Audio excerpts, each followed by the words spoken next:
আজকের পৃথিবীর মানচিত্রের দিকে একবার তাকান তো। ইরান নামটা শুনলেই চোখের সামনে ভেসে ওঠে এক রহস্যময় আর শক্তিশালী দেশের ছবি।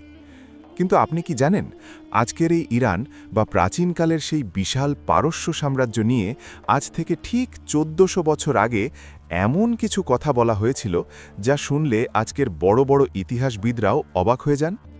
একটু ভেবে দেখুন, সেই সময়ে পৃথিবীর সবচেয়ে বড় আর শক্তিশালী দেশ ছিল এই পারস্য, যাদের বিশাল সেনাবাহিনী আর রাজপ্রাসাদের জাঁকজমক দেখে গোটা বিশ্ব ভয় পেত। কেউ স্বপ্নেও ভাবতে পারেনি যে এত বড় একটা সাম্রাজ্যের কখনো পতন হতে পারে।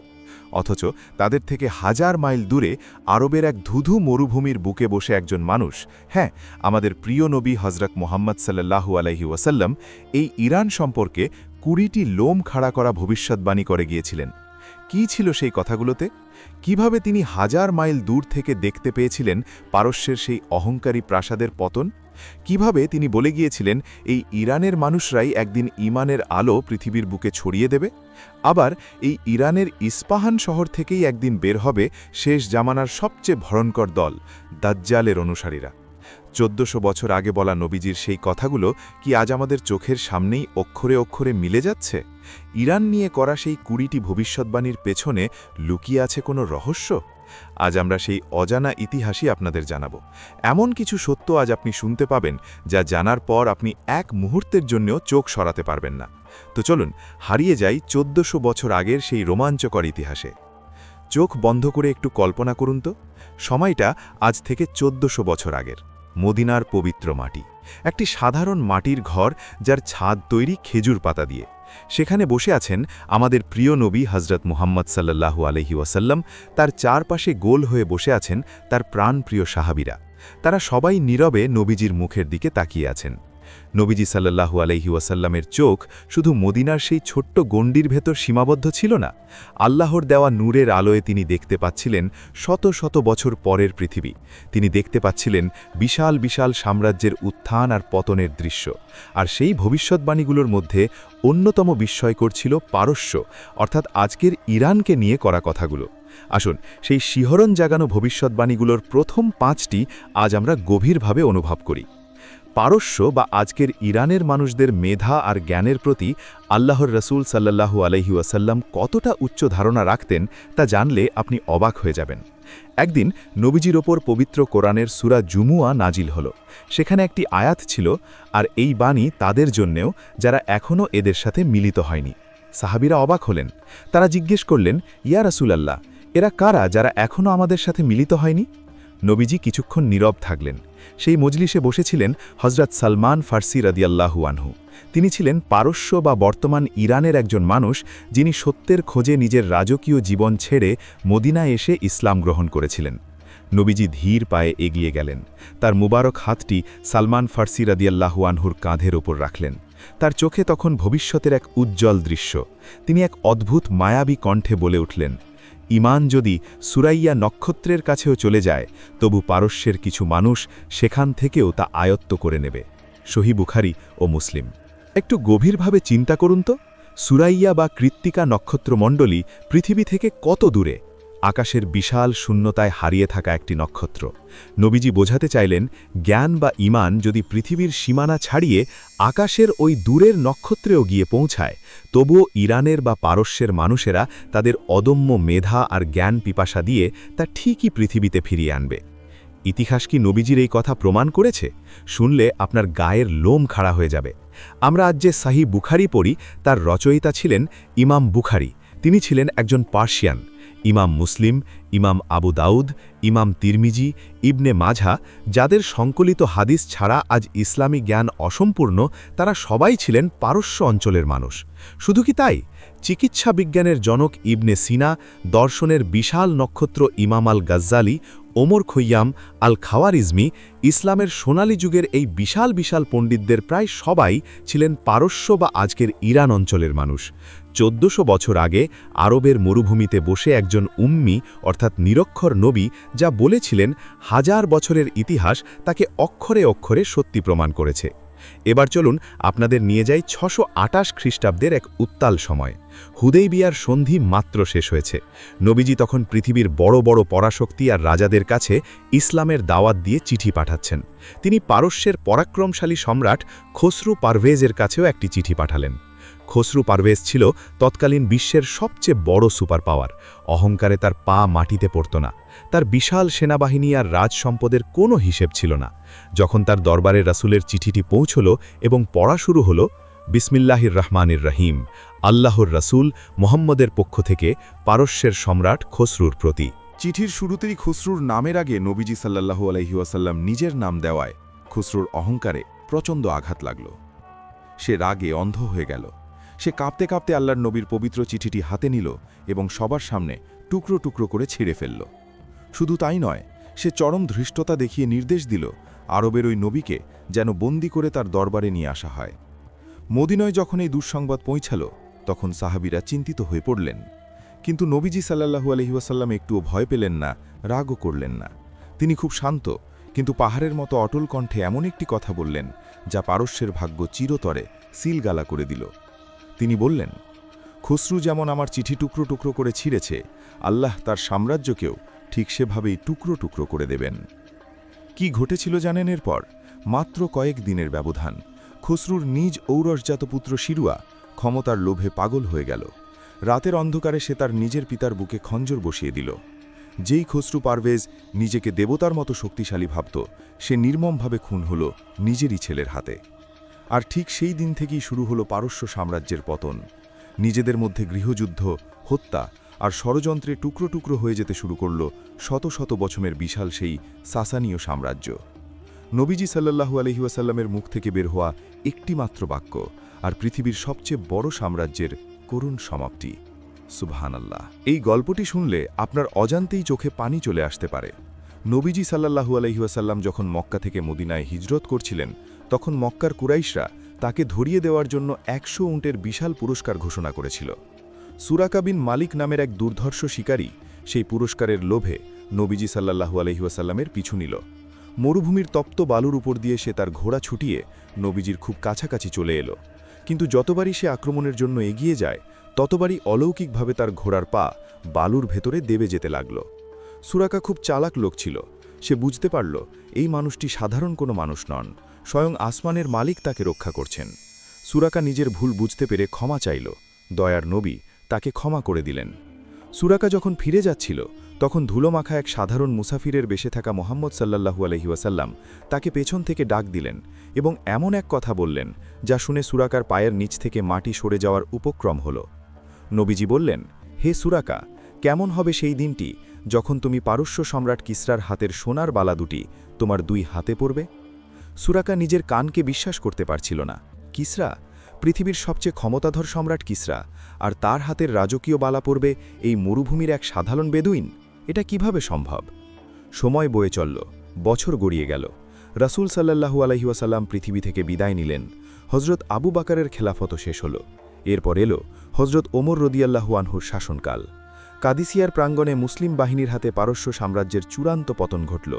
পারস্যের অহংকারী রাজধানী মাদায়েন বিজিত হল। কিসরার বিশাল রাজপ্রাসাদ থেকে বিপুল ধনরত্ন উটের পিঠে চাপিয়ে মদিনায় আনা হল। মসজিদে নববীতে ধনসম্পদের পাহাড় জমেছে। হযরত ওমর রাদিয়াল্লাহু আনহু সেই রত্নভাণ্ডারের দিকে তাকিয়ে কাঁদছিলেন। হঠাৎ তার চোখে পড়ল পারস্য সম্রাটের সেই বিখ্যাত মহামূল্যবান সোনার বালা দুটি। ওমর রাদিয়াল্লাহু আনহুর মনে পড়ে গেল নবীজির সেই ভবিষ্যৎবাণীর কথা। তিনি ভরা মজলিসে দাঁড়িয়ে উচ্চস্বরা ডাক দিলেন, কোথায় সুরাকা বিন মালিক? বয়সের ভারে নুয়ে পড়া সাদা চুলদাড়ির বৃদ্ধ সুরাকা কাঁপতে কাঁপতে সামনে এলেন। হযরত ওমর রাদিয়াল্লাহু আনহু তার হাতে কিসরার সেই রাজকীয় বালা দুটি পরিয়ে দিলেন, আর চোখের পানি মুছতে মুছতে বললেন, আল্লাহু আকবার, এই তো সেই বালা যার প্রতিশ্রুতি আল্লাহর রাসূল তোমাকে আজ থেকে বহু বছর আগে হিজরতের সেই দুর্গম পথে দিয়েছিলেন। বৃদ্ধ সুরাকা অঝরে কাঁদছিলেন। মসজিদে নববীতে উপস্থিত হাজারো সাহাবীর চোখে তখন নবীজির ভবিষ্যৎবাণী সত্য হওয়ার এক অলৌকিক আনন্দের অশ্রু ছিল। কি অদ্ভুত এক দৃশ্য, তাই না? খন্দকের যুদ্ধের সময়কার কথা। মদিনা তখন চারদিক থেকে কাফেরদের দ্বারা অবরুদ্ধ। কনকনে শীত আর প্রচণ্ড ক্ষুধার জ্বালায় সাহাবীরা পেটে পাথর বেঁধে পরীক্ষা খনন করছিলেন। পরীক্ষা খুঁড়তে গিয়ে হঠাৎ একটি বিশাল পাথর পাওয়া গেল, যা শত চেষ্টাতেও কেউ ভাঙতে পারছিল না। সাহাবীরা নবীজির কাছে গেলেন।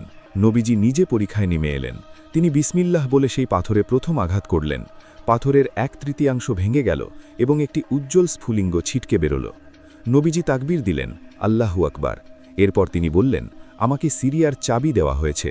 আল্লাহর কসম, আমি এই পরীক্ষায় দাঁড়িয়ে সিরিয়ার লাল প্রাসাদগুলো দেখতে পাচ্ছি। তিনি দ্বিতীয়বার আঘাত করলেন। আরও এক টুকরো পাথর ভাঙল। আবারও আগুনের স্ফুলিঙ্গ বেরোল।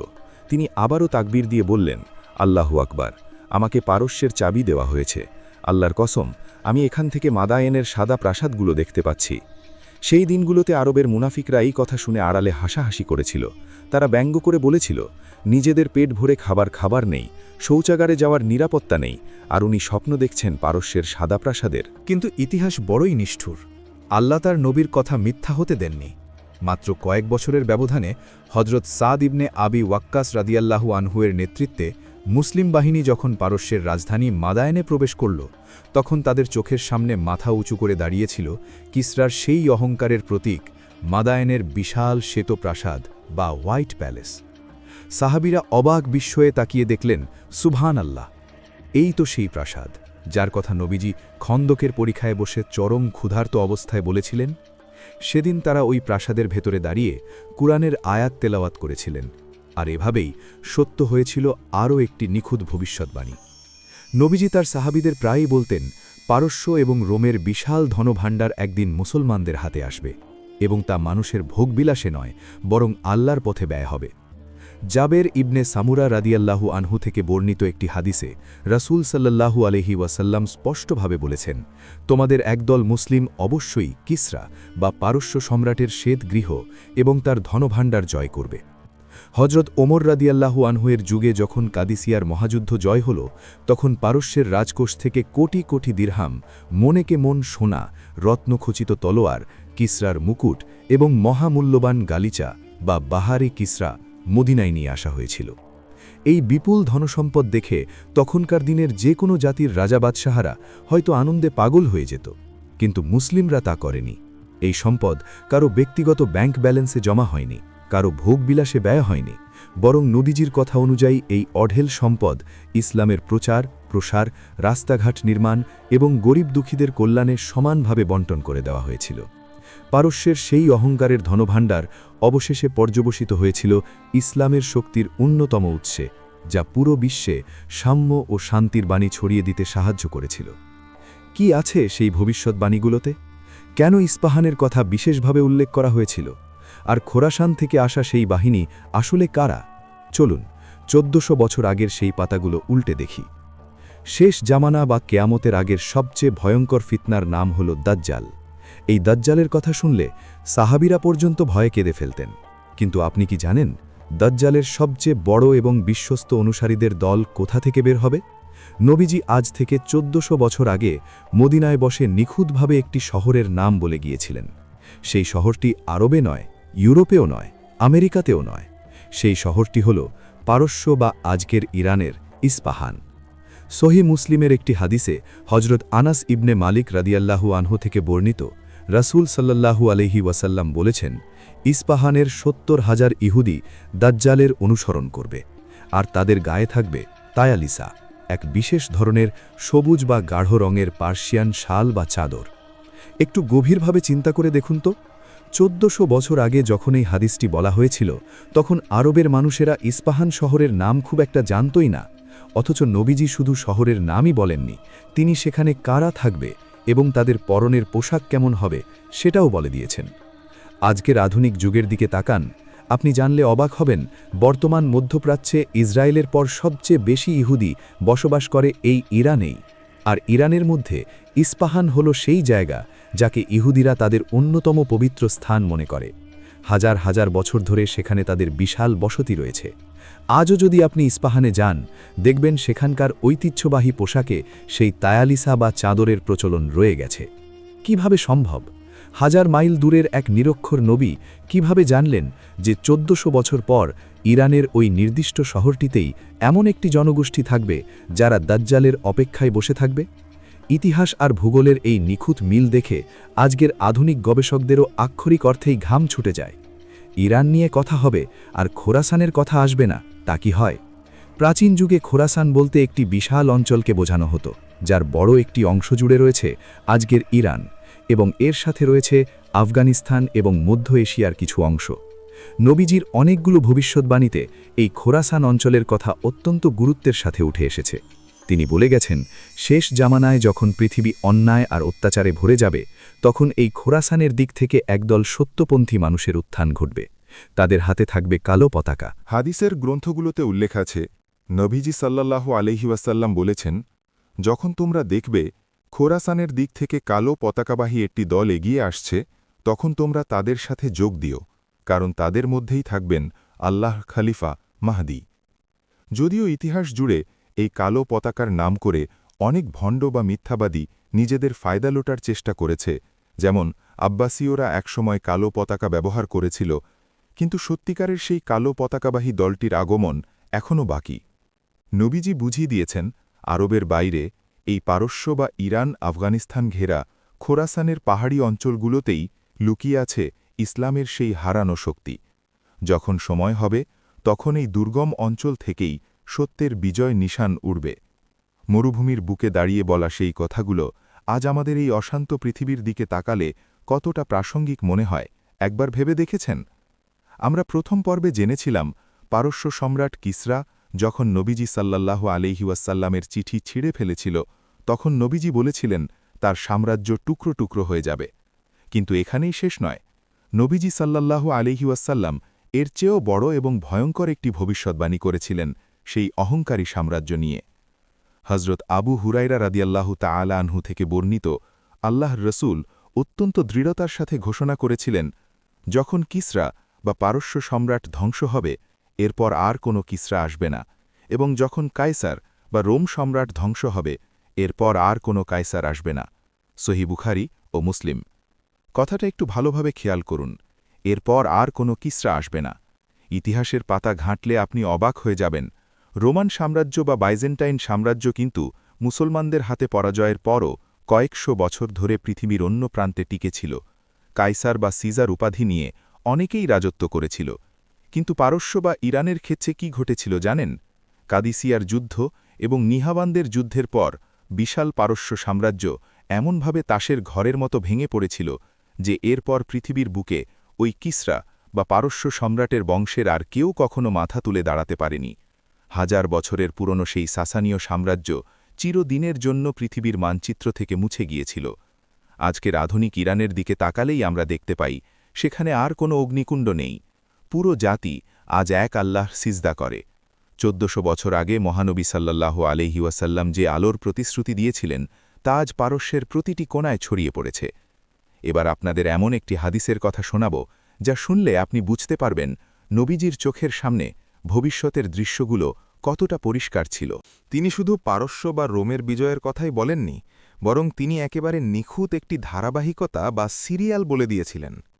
সহিহ মুসলিমের একটি বর্ণনায় পাওয়া যায়, জাবির ইবনে সামুরাহ রাদিয়াল্লাহু থেকে বর্ণিত, নবীজি সাল্লাল্লাহু আলাইহি ওয়াসাল্লাম বলেছেন, প্রথমে তোমরা জাজিরাতুল আরব বা আরব উপদ্বীপের বিরুদ্ধে যুদ্ধ করবে, আল্লাহ তোমাদের তাতে বিজয় দান করবেন। এরপর তোমরা পারস্যের বা ইরানের বিরুদ্ধে যুদ্ধ করবে, আল্লাহ তোমাদের তাতেও বিজয় দান করবেন। এরপর তোমরা রোমের বিরুদ্ধে যুদ্ধ করবে, আল্লাহ তোমাদের তাতেও বিজয় দান করবেন। আর সবার শেষে তোমরা দাজ্জালের বিরুদ্ধে যুদ্ধ করবে, আল্লাহ তোমাদের সেই যুদ্ধেও বিজয় দান করবেন। কি অদ্ভুত এই কথাগুলো! ইতিহাস খুলে দেখুন, ঠিক এই সিরিয়াল অনুযায়ী সবকিছু ঘটেছে। নবীজি সাল্লাল্লাহু আলাইহি ওয়াসাল্লামের জীবদ্দশায় এবং হজরত আবু বকর রাদিয়াল্লাহুর শুরুতে প্রথমে পুরো আরব উপদ্বীপ মুসলমানদের হাতের মুঠোয় আসে। এরপর হজরত ওমর রাদিয়াল্লাহুর যুগে দ্বিতীয় ধাপে পারস্য বা ইরান বিজিত হয়, আর তার পরপরই আসে রোমানদের সাথে লড়াই এবং সিরিয়া, ফিলিস্তিন ও রোমান সাম্রাজ্যের বিশাল অংশ বিজয়। নবীজি সাল্লাল্লাহু আলাইহি ওয়াসাল্লামের বলা 4টির মধ্যে প্রথম 3টি ভবিষ্যদ্বাণী একদম হুবহু কাঁটায় কাঁটায় সিরিয়াল অনুযায়ী মিলে গেছে। বাকি রইল শুধু একটি, দাজ্জালের বিরুদ্ধে যুদ্ধ এবং চূড়ান্ত বিজয়। 3টি যখন অক্ষরে অক্ষরে মিলে গেছে, তখন চতুর্থটি যে খুব শীঘ্রই আমাদের সামনে আসতে চলেছে, তাতে কি কোনো সন্দেহ আছে? কি আছে সেই বাকি ভবিষ্যদ্বাণীগুলোতে? কেন আজকের দুনিয়ায় ইরানকে নিয়ে এত আলোচনা? 1400 বছর আগের সেই কথাগুলো কি আজকের খবরের কাগজের হেডলাইনের সাথে মিলে যাচ্ছে? চলুন ইতিহাসের পাতা থেকে সেই পর্দা একটু একটু করে সরাই। নবীজি সাল্লাল্লাহু আলাইহি ওয়াসাল্লামের চোখের সামনে আল্লাহ তাআলা ভবিষ্যতের পর্দা এমনভাবে সরিয়ে দিয়েছিলেন যে তিনি শুধু সাম্রাজ্য পতনের কথাই বলেননি, পারস্যের কোন কোন অঞ্চল কিভাবে বিজয় হবে এবং সেখানকার মানুষদের চেহারা কেমন হবে সেটাও নিখুঁতভাবে বলে গিয়েছিলেন। সহি বুখারীর একটি হাদিসে হজরত আবু হুরায়রা রাদিয়াল্লাহু থেকে বর্ণিত, আল্লাহর রসুল সাল্লাল্লাহু আলাইহি ওয়াসাল্লাম বলেছেন, ততদিন পর্যন্ত কেয়ামত হবে না যতদিন না তোমরা খুজ ও কিরমানের অনদব বা অনারব জাতির সাথে যুদ্ধ করবে। তাদের চেহারা হবে লালচে, নাক হবে চ্যাপ্টা, চোখ হবে ছোট ছোট, আর তাদের মুখমণ্ডল দেখলে মনে হবে যেন হাতুড়ি দিয়ে পেটানো শক্ত কোনো ঢাল। তাদের জুতো হবে পশুর লোমের তৈরি। একটু গভীরভাবে চিন্তা করে দেখুন তো, মদিনার মরুভূমিতে বসে নবীজি সাল্লাল্লাহু আলাইহি ওয়াসাল্লাম পারস্যেল বা আজকের ইরানের দুটি নির্দিষ্ট প্রদেশের নাম বলছেন, খুজিস্তান এবং কিরমান, আর সেখানকার যে যোদ্ধাদের সাথে মুসলমানদের যুদ্ধ হবে তাদের চেহারার নিখুঁত বর্ণনা দিচ্ছেন। ইতিহাসের পাতা ঘাটলে দেখা যায় খুজিস্তান এবং কিরমান অঞ্চলে সেই সময় এমন কিছু উপজাতি এবং সৈন্যবাহিনীর বাস ছিল যাদের চেহারা ঠিক নবীজির বর্ণনার মতোই। বিশেষ করে পরবর্তীতে মঙ্গল বা তুর্কি বংশোদ্ভূত যোদ্ধারা যখন ওই অঞ্চলে আধিপত্য বিস্তার করেছিল, তাদের চেহারার সাথে এই হাদিসের বর্ণনা আক্ষরিক অর্থেই শতভাগ মিলে যায়। কিভাবে সম্ভব? একজন মানুষ যিনি জীবনে কখনো আরবের বাইরে ওই দুর্গম পাহাড়ি অঞ্চলগুলোতে যাননি, তিনি কিভাবে জানলেন সেখানকার মানুষদের চোখের গড়ন বা নাকের আকৃতি কেমন হবে? ইতিহাসবিদরা আজও এই নিখুঁত বর্ণনা পড়ে অবাক হয়ে যান, আর আমাদের ঈমান কেবল আরও শক্ত হয়। এবার আপনাদের এমন একটি রোমাঞ্চকর ঘটনা শোনাব যা হার মানাবে যে কোনো আধুনিক থ্রিলার সিনেমাকেও। আমরা আজই জেনেছি পারস্য সম্রাট খসরু পারভেজ নবীজির চিঠি ছিঁড়ে ফেলেছিল এবং নবীজিকে বন্দী করার নির্দেশ দিয়েছিল। কিন্তু কাকে নির্দেশ দিয়েছিল জানেন? তৎকালীন ইয়েমেন ছিল পারস্য সাম্রাজ্যের অধীনে, আর ইয়েমেনের পার্সিয়ান গভর্নর ছিল বাজান। খসরু পারভেজ বাজানকে কড়া নির্দেশ দিল, আরবের ওই লোকটিকে বন্দী করে আমার দরবারে পাঠাও। গভর্নর বাজান দুজন অত্যন্ত শক্তিশালী এবং দুর্ধর্ষ পার্সিয়ান সেনাকে মদিনায় পাঠালো নবীজিকে ধরে আনার জন্য। তারা যখন মদিনায় এসে দম্ভের সাথে নবীজির সামনে দাঁড়াল, তখন নবীজি একটুও ভয় পেলেন না। তিনি খুব শান্তভাবে তাদের বললেন, আজ তোমরা বিশ্রাম নাও, আগামীকাল সকালে আমার কাছে এসো। পরদিন সকালে ওই দুই পার্সিয়ান সেনা যখন নবীজির সামনে এলো, তিনি মুচকি হেসে এমন একটি কথা বললেন যা শুনে তাদের পায়ের নিচ থেকে মাটি সরে গেল। নবীজি সাল্লাল্লাহু আলাইহি ওয়াসাল্লাম বললেন, তোমরা ফিরে যাও, তোমাদের গভর্নর বাজানকে গিয়ে বলো, আমার রব আল্লাহ গতরাতে তোমাদের রব খসরু পারভেজকে হত্যা করেছেন, তার নিজের ছেলেই তাকে খুন করেছে। সুবহান আল্লাহ! তারা তো অবাক, 1000 মাইল দূরের খবর উনি কিভাবে জানলেন? তারা ইয়েমেনে ফিরে গিয়ে গভর্নর বাজানকে সব জানাল। বাজান ছিল খুব বুদ্ধিমান। সে বলল, আমরা কিছুদিন অপেক্ষা করি, যদি এই খবর সত্যি হয় তবে উনি কোনো সাধারণ মানুষ নন, উনি আসলেই আল্লাহর নবী। কয়েকদিন পর পারস্য থেকে সরকারি চিঠি এলো। সেখানে লেখা ছিল, আমি শিরুয়াহ আমার পিতা খসরুকে হত্যা করে সিংহাসনে বসেছি। এই চিঠি পড়ার সাথে সাথে গভর্নর বাজানের চোখ দিয়ে অঝরে পানি পড়তে লাগল।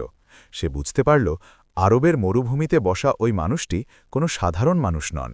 সাথে সাথে বাজান এবং ইয়েমেনে বসবাসরত হাজার হাজার পার্সিয়ান সৈন্য এক বাক্যে ইসলাম গ্রহণ করল। কোনো যুদ্ধ ছাড়াই, এক ফোঁটা রক্তপাত ছাড়াই পারস্যের একটি বিশাল প্রদেশ ইসলামের ছায়াতলে চলে এলো। নবীজি সাল্লাল্লাহু আলাইহি ওয়াসাল্লামের একটি মাত্র অলৌকিক ভবিষ্যদ্বাণী আর হাজারো মানুষের অন্তর ঈমানের আলোয় আলোকিত হয়ে গেল। ইরান বা পারস্যের মানুষদের ইসলামে প্রবেশের ব্যাপারে নবীজি সাল্লাল্লাহু আলাইহি ওয়াসাল্লামের একটি অদ্ভুত সুন্দর স্বপ্ন রয়েছে। এই স্বপ্নটি শুনলে আপনি বুঝতে পারবেন পারস্যের বা অনারব মানুষদের নবীজি কতটা ভালোবাসতেন। একদিন নবীজি সাল্লাল্লাহু আলাইহি ওয়াসাল্লাম সকালে সাহাবীদের নিয়ে বসে আছেন। তিনি বললেন, আজ রাতে আমি একটি অদ্ভুত স্বপ্ন দেখেছি। আমি দেখলাম এক পাল কালো ভেড়ার মধ্যে হঠাৎ করে অসংখ্য সাদা ভেড়া এসে প্রবেশ করল। সাদা ভেড়ার সংখ্যা এত বেশি ছিল যে কালো ভেড়াগুলোকে আর আলাদা করে চেনাই যাচ্ছিল না। সাহাবীরা অবাক হয়ে জিজ্ঞেস করলেন, ইয়া রাসূলাল্লাহ, এই স্বপ্নের অর্থ কি? হজরত আবু বকর রাদিয়াল্লাহু আনহু স্বপ্ন বিশারদ ছিলেন। নবীজির অনুমতিক্রমে এর ব্যাখ্যায় বলা হল, কালো ভেড়া হল আরবের লোকেরা, আর সাদা ভেড়া হল আজম বা অনারব লোকেরা, বিশেষ করে পারস্যের লোকেরা। নবীজি সাল্লাল্লাহু আলাইহি ওয়াসাল্লামের এই স্বপ্নের অর্থ ছিল ইসলাম শুধু আরবের মরুভূমিতেই সীমাবদ্ধ থাকবে না। পারস্য এবং অন্যান্য অনারব দেশ থেকে দলে দলে মানুষ এসে ইসলাম গ্রহণ করবে। তারা ইসলামের সম্পদে, জ্ঞানে এবং ইবাদতে আরবদের সাথে এমনভাবে মিশে যাবে যে কে আরব আর কে অনারব তার আলাদা করা যাবে না। আজকের আধুনিক পৃথিবীর দিকে তাকান, কোটি কোটি মুসলিমের মধ্যে আরবের সংখ্যা মাত্র 20%-এরও কম। বাকি 80% বেশি মুসলিমই হল অনারব। আর পারস্য বা ইরান থেকে যে কত শত ইসলামী পণ্ডিত, ইমাম এবং বিজ্ঞানীর জন্ম হয়েছে তা তো আমরা প্রথম পর্বেই জেনেছি। নবীজি সাল্লাল্লাহু আলাইহি ওয়াসাল্লামের দেখা ওই সাদা ভেড়ার স্বপ্নের নিখুঁত বাস্তবতা হল আজকের এই বিশাল মুসলিম উম্মাহ। আমরা জানি যে পারস্য সম্রাট কিসরার বিশাল ধনভাণ্ডার মুসলমানদের হাতে আসবে বলে নবীজি ভবিষ্যৎবাণী করেছিলেন, কিন্তু এর সাথে তিনি অত্যন্ত ভয়ঙ্কর একটি সতর্কবার্তাও দিয়ে গিয়েছিলেন। নবীজি জানতেন যে যখন পারস্য আর রোমের বিশাল ধনসম্পদ মদিনায় আসবে তখন মানুষের জীবনে কি পরিবর্তন আসতে পারে। তিনি সাহাবীদের উদ্দেশ্য করে অত্যন্ত আবেগপূর্ণ কণ্ঠে বলেছিলেন, আল্লাহর কসম, আমি তোমাদের জন্য দারিদ্র্যের ভয় করি না, বরং আমি ভয় করি যে তোমাদের সামনে দুনিয়াকে, মানে দুনিয়ার ধনসম্পদকে ঠিক সেভাবেই প্রসারিত করে দেওয়া হবে যেভাবে তোমাদের পূর্ববর্তীদের, মানে পারস্য আর রোমের সাম্রাজ্যের জন্য প্রসারিত করা হয়েছিল। এরপর তোমরাও সেই সম্পদের প্রতিযোগিতায় লিপ্ত হবে যেমনটা তারা হয়েছিল, আর এই সম্পদ তোমাদের ধ্বংস করে দেবে ঠিক যেভাবে তাদের ধ্বংস করেছিল। সহিহ বুখারী ও মুসলিম।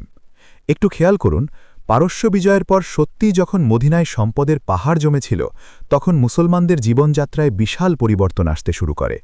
নবীজি ঠিক এই দিনটির কথাই ভয় পেয়েছিলেন। পারস্যের সেই অহংকারী রাজাদের পতনের মূল কারণই ছিল তাদের অতিরিক্ত ধনসম্পদ আর বিলাসিতা।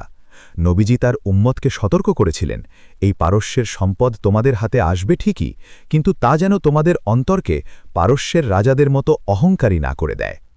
আজকের আধুনিক যুগের মুসলিম বিশ্বের দিকে তাকালে নবীজির এই ভবিষ্যৎবাণীর বাস্তবতা কতটা নিখুঁত তাকে আর আলাদা করে বুঝিয়ে বলার প্রয়োজন আছে। আমরা আজ ধন সম্পদের প্রতিযোগিতায় ঠিকই মেতে উঠেছি, আর আমাদের ভেতরের ঈমানের জোর ধীরে ধীরে দুর্বল হয়ে পড়ছে। এবার আমরা যে ভবিষ্যৎবাণীটির কথা জানব তা ইসলামের ইতিহাসের অন্যতম গুরুত্বপূর্ণ এবং ভয়ঙ্কর একটি দিক নির্দেশ করে। নবীজি মদিনায় বসে বেশ কয়েকবার পূর্ব দিকের বা মাশরিক দিকে ইশারা করে সাহাবীদের সতর্ক করেছিলেন। মদিনা থেকে পূর্ব দিক বলতে সেই সময়ে ইরাক এবং পারস্য বা ইরান অঞ্চলকেই বোঝানো হতো। হজরত ইবনে উমর রাদিয়াল্লাহু থেকে বর্ণিত, নবীজি পূর্ব দিকে ইশারা করে 3 বার বলেছিলেন, জেনে রেখো ফিতনা ওই দিক থেকে আসবে, জেনে রেখো ফিতনা ওই দিক থেকে আসবে যেখান থেকে শয়তানের শিং উদিত হয়। সহিহ বুখারী। ইসলামের ইতিহাস খুললে আপনি দেখতে পাবেন নবীজির ইন্তেকালের পর ইসলামের ভেতরে যত বড় বড় রাজনৈতিক ফিতনা, বিভ্রান্তিকর দলের উত্থান এবং রক্তপাত হয়েছে তার বেশিরভাগেরই কেন্দ্রবিন্দু ছিল এই পূর্ব দিক, অর্থাৎ ইরাক এবং পারস্য অঞ্চল। খারেজিদের মতো চরমপন্থী দলের উত্থান, মুসলিমদের নিজেদের মধ্যে বড় বড় যুদ্ধ, এমনকি আমাদের কলিজার টুকরো হজরত হুসাইন রাদিয়াল্লাহু এর কারবালার সেই হৃদয় বিদারক ঘটনা, সব কিছুই সংঘটিত হয়েছিল মদিনা থেকে ওই পূর্ব দিকেই। শুধু ইতিহাস নয়, শেষ জামানায় দাজ্জালের যে সবচেয়ে বড় ফিতনা বেরোবে তার অনুসারীদের একটি বড় অংশ যে এই পূর্ব দিকের ইস্পাহান বা ইরান এবং খোরাসান অঞ্চল থেকেই বেরোবে তা তো আমরা আগেই জেনেছি। 1400 বছর আগে নবীজি কেবল পূর্ব দিকে ইশারা করে যে ভয়ঙ্কর বিপদের সংকেত দিয়েছিলেন তা শতাব্দীর পর শতাব্দী ধরে মুসলিম উম্মার জন্য এক জ্বলন্ত বাস্তবতা হয়ে আছে।